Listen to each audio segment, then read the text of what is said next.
I tell you what, I did see. Sorry, in other news, Steve Norrie, who's got like AI a guy. gazillion followers on LinkedIn or whatever. The AI guy, he was unboxing an NVIDIA. I think it was a 4090. Is it really? Some serious bit of kit, and I watched him do it, and I was slightly turned on by it. That is niche, but I think it's growing.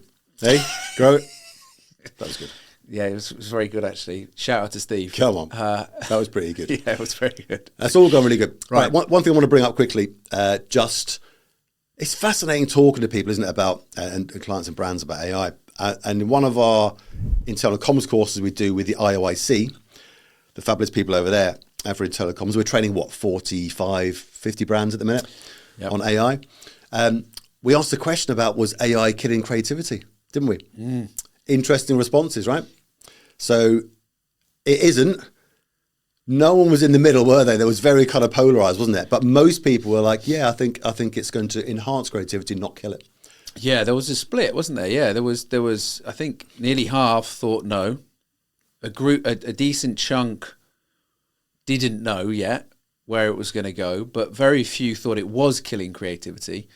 So yeah, it was really interesting, man. I love that. That's a good topic of debate. You could do a whole pod on is AI killing creativity. Yeah, and it's interesting, isn't it, that sometimes in different businesses you find the pushback in the areas you wouldn't expect it. Yeah, and that can be not always brilliant. You know, we've done creative work ourselves plenty of times, and we have lots of good designers we work with and so on. But sometimes the creative kind of mindset can be, I'm not using those tools. That tools are here to take my job. Yeah. And as we mentioned with things like Sora and some of the new tools coming out, that's going to be interesting to see where those kind of jobs go. My view is, of course, that's just augmenting, and there's always going to be a need for creativity within humans and oversight. But we'll see where it goes. Yeah, completely. Yeah. Well, and there's a couple of things off that where we had a conversation with somebody who was comparing the new AI image and video tools to like Napster. And, you know, and there are comparisons to Napster for sure. If you take like Midjourney or Fireflies, and there are, but it's different, right? It is different fundamentally. It isn't Napster where music from an artist was then being shared with everybody.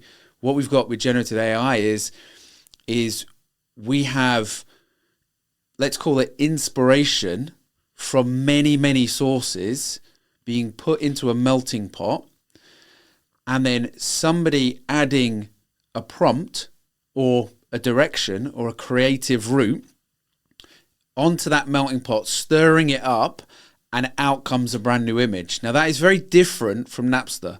That isn't sharing a specific piece of art with a million people. No, it's not. It's something completely different.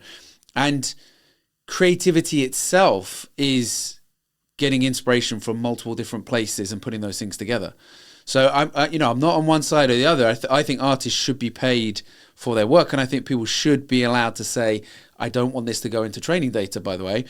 But if I go and paint a picture and I've looked at several different bits of art and I've taken inspiration from each of those and put it into my picture, I'm not infringing on copyright there. Yeah. So it's an interesting and it's a nuanced area that is going to need work. And yes, people need the rights to say, I don't want this in there, or I want to be protected, but it isn't the same as what we've had before. Let's be clear about that.